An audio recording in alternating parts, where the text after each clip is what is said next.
warahmatullahi wabarakatuh.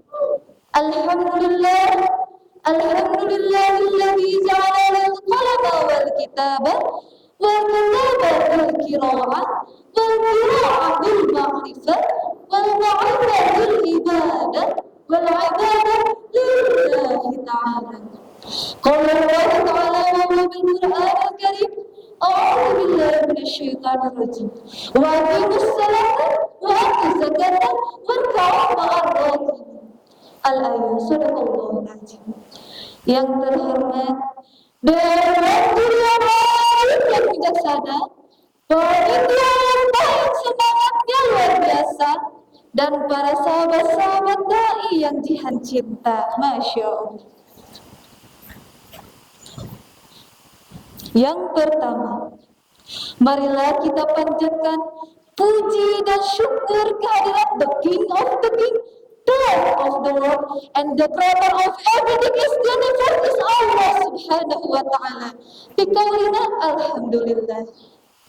Salawat beriringkan salam selalu dicurahkan kepada proklamasi kemerdekaan Islam, yang mana terkenal dengan sistem dakwahnya mengajar bukan mendidik, merangkul bukan memukul, mengkafirkan Islam bukan mengkafirkan yang sudah Islam.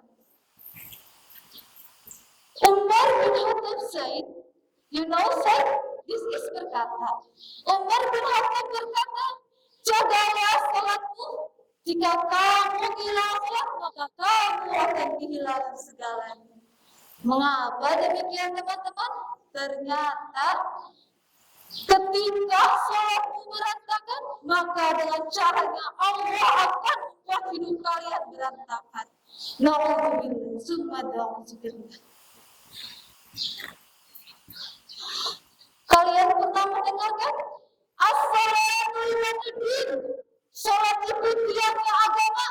Lalu pertanyaannya, kenapa sih salat itu menjadi tiang agama? Jawabannya, ternyata di dalam salat terkandung rukun Islam di dalamnya. Rukun Islam ayat 5, hiji sahadat, kadua sholat, katiluna zakat, kaopat puasa, 5 haji, kajalman kawasa di jalanan. Yang pertama, di dalam salat terkandung syahadat, asyhadu an la ilaha illallah wa asyhadu anna Muhammadar Rasulullah. Betul betul. Dan yang kedua, di dalam salat terkandung juga zakat. Zakat apakah itu? Yaitu zakatnya waktu. Setiap hari kita melakukan pekerjaan dan kegiatan, maka sisihkanlah waktu sehari 5 waktu saja. Betul. Dan yang ketiga, di dalam salat terkandung juga puasa. Masalah iya sih sholat kita sambil makan? Betul. Dan yang terakhir, di dalam sholat juga terkandung rukun haji. Kenapa tujuan itu haji? Ternyata sholat dan haji sama-sama menghadap ke kiblat. Betul apa betul? Sahabat rahimahullah yang dirahmati Allah, ada kisah pada zaman dahulu Rasulullah SAW sedang mengadakan pertemuannya dengan para sahabat-sahabatnya. Lalu terdengarlah suara ketuk pintu, tok tok tok. Wahai penghuni rumah, apakah engkau mengizinkan aku masuk ke dalam rumah? Karena engkau pasti membutuhkanku. Lalu Rasulullah SAW berkata kepada sahabatnya, apakah kalian mengetahui siapakah yang berada di luar pintu itu? Lalu sahabat pun menjawabnya, hanya Allah dan Rasul yang maha mengetahui. Lalu Rasulullah SAW mengatakan, dia adalah seorang iblis yang terburuk, Semoga Allah selalu melaknatinya. Setelah itu, Umar bin Khattab bergegas dan berkata kepada Rasulullah, "Ya Rasulullah, apakah engkau mengizinkan untuk membunuhnya sekarang?" Tetapi dengan kemuliaannya sifat Rasulullah menjawab dengan tenang, "Wahai Umarku, apakah engkau tidak mengetahui bahwa iblislah termasuk orang yang tertunda kematiannya hingga waktu yang ditentukan, yaitu pada hari kiamat." Lalu Rasulullah SAW mengucapkan kepada sahabatnya agar untuk memahami perkataan iblis. Lalu dibukalah pintu tersebut. Seraya berkata iblis, "Assalamualaikum ya Rasulullah. Assalamualaikum jama'at Rasulullah." Lalu Rasulullah menjawab, "Assalamualaikum, Assalamualaikum, Assalamualaikum, Assalamualaikum ya Rasulullah. Assalamualaikum jama'at." Astagfirullahaladzim. Assalamualaikum.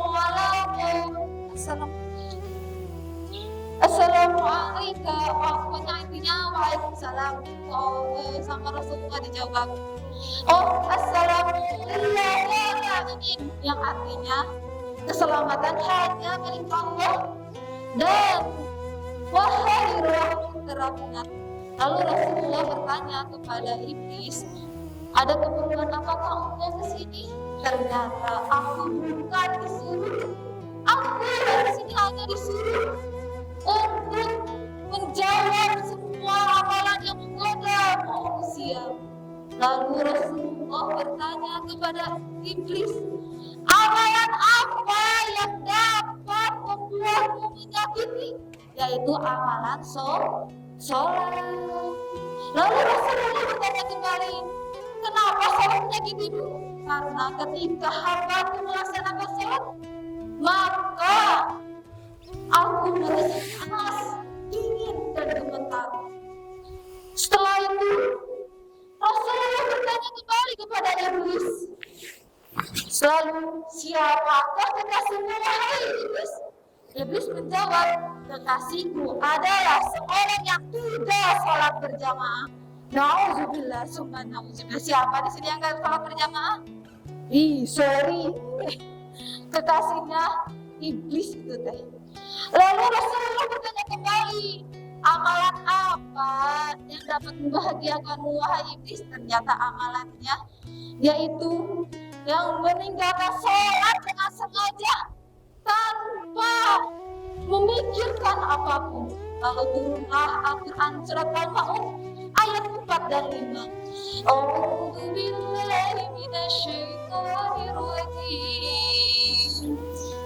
Bismillahirrahmanirrahim. Fawailun lil musallin alladzina hum an sholatihim sahun.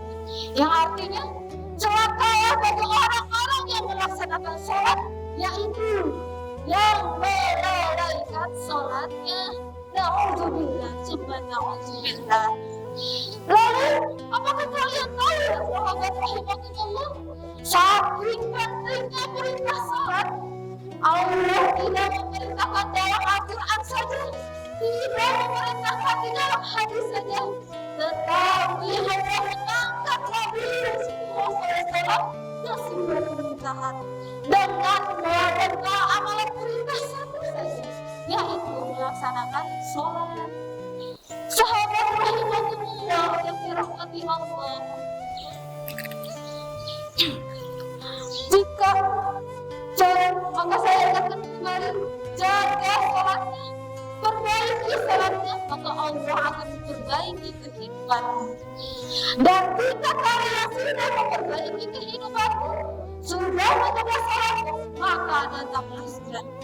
Lepas gariskan, jangan tanyakan kembali soal rezeki. Subhanallah. Kenapa demikian teman-teman? Ternyata ketika kita sibuk mencari rezeki, sibuk mencari referensi sampai kita lupa terhadap sholat. Na'udzubillah, summa na'udzubillah. Demikian saya sampaikan. Mohon maaf bila ada kesalahan. Wabillahi taufiq wal hidayah. Wassalamualaikum warahmatullahi wabarakatuh.